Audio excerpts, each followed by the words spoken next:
Hello বন্ধুরা, আবার একটি নতুন ভিডিও নিয়ে এসেছি। এই ভিডিওতে আমি ক্লাস 10-এ পুনরালোচনা মানে রিভিশন চ্যাপ্টারে কমন কোয়েকশন দেবো। এখান থেকে প্রায় এখানে আমি যেটি কোয়েকশন দেবো এখান থেকে একটা না হলে দুটো কোয়েকশন আসবে আপকামিং বোর্ড এক্সামে। তোমরা একবার এই কোয়েকশনগুলো দেখে নাও। প্রথম R1 অনুশীলনী R1-এর 3 নম্বর কোয়েকশনটা তোমরা ভালো করে দেখবে। এই কোয়েকশনটা আসার খুব সম্ভাবনা আছে। বৃত্তের কালি এ এবং pi r square equal to pi r square. তোমরা তাও সলভ করতে পারবে, একবার দেখো। এরপর 1 নম্বর কোয়েকশন দিচ্ছে, নিম্ন কোনটি অনুপাত একটি সমানুপাত হবে। এই কোয়েকশনটা তোমরা শিওরই দেখবে। এবং আরেকটু কোয়েকশন হচ্ছে 4 এবং 5 R1-এর।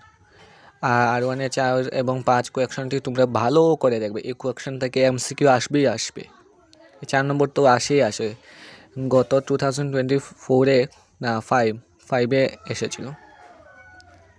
এবং R1-এ চলে যায়। R1-এ 1 2 3 4 এই 4 কোয়েকশনটি তোমরা দেখবে।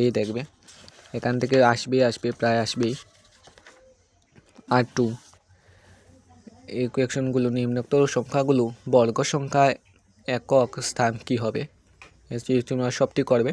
এরপর নিম্নোক্ত সবগুলো সংখ্যাগুলো পূর্ণবর্গ না হওয়ার কারণ কি, এটা তোমরা বলবে মানে তোমরা ভালো করে রিভিশন দিবে। এরপর কি আছে 8 এবং 11 নম্বর। 8 নম্বর আর 11 নম্বর, এই 8 আর 11 তোমরা দেখবে। এখান থেকে আসবে। এখন চলে যাই মানে R3-তে তোমরা 8 নম্বর, 9 নম্বর, 10 নম্বর আর 11 নম্বর। 11 নম্বর সবটি করবে তোমরা। 11 নম্বরে আসার সম্ভাবনা আছে। এবার 9 নম্বরে 8 নম্বর থেকে MCQ আসার সম্ভাবনা থাকে, এইবার সম্ভাবনা আছে। এখন 7 R4 থেকে R4-এ 7 নম্বর না R4-এ ছিল 8 9 10, এটা R4-এ ছিল। এবং এটা ছিল R4-এর, R3-এ ছিল।